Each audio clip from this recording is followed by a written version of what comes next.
How to find your Cash App with CashTag.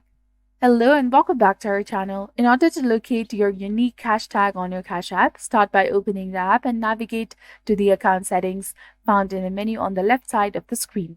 Within the basic information section, you will be able to easily find the area designated for your Cash Tag. This specific tag is crucial as it acts as a distinct identifier for both individuals and businesses utilizing the Cash App platform.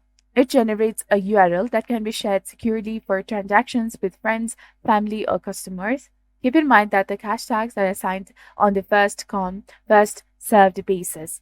This way, you can capitalize your cash tag, which will impact how it appears publicly. Even though the tags are not case sensitive, for example, direct dollar and dollar direct are recognized as the same. Your cash tag must include at least one letter and cannot surpass 20 characters. To obtain a cash tag, it is necessary to have an active debit card linked to your Cash App account.